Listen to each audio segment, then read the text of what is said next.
When you're comparing the size of decimals, you might be asked to put them on either side of one of these signs.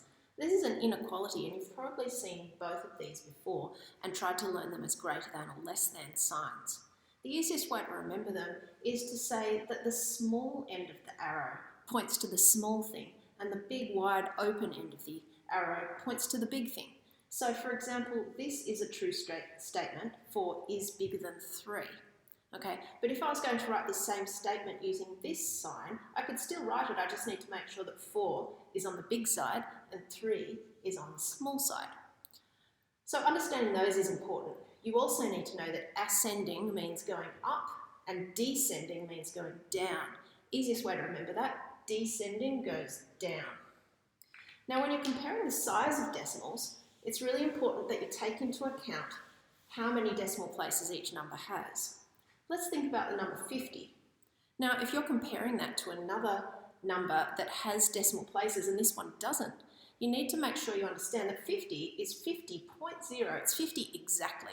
It has no tenths in it. It has no hundredths in it. It has no thousandths, etc., etc. So if you're comparing it to a number like 50.1, that's 50 and a bit, isn't it?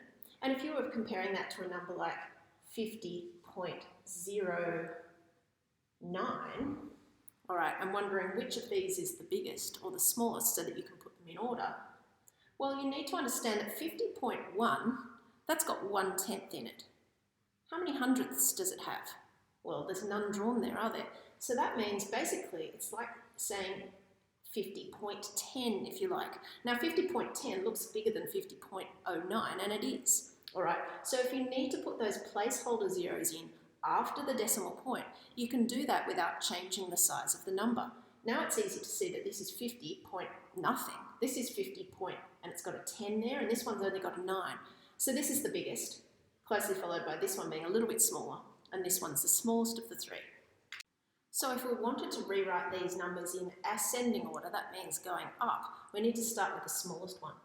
Now, each of these three has 2 decimal places in it, so you can compare those numbers quite easily. 08 is 8. 88 looks like 88. Now 88 what? 88 hundredths, because the last column shown here is hundredths. So this is 8 hundredths, this is 88 hundredths, and this is 68 hundredths. So clearly we go small, medium and large out of those three. But how does 0.8 compare?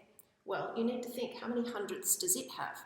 It doesn't have any in the hundredths column, but we can put a 0 in there, and now it makes it much easier to see that it will fall somewhere between these two, between 0.68 and 0.88. So now we can go ahead and write them in ascending order and make sure that we get this one in the right place. Now, as you go to rewrite it, you don't need to put its placeholder in because that's something that we added to help us with our thinking. It wasn't strictly part of the question, so probably it shouldn't strictly be part of the answer.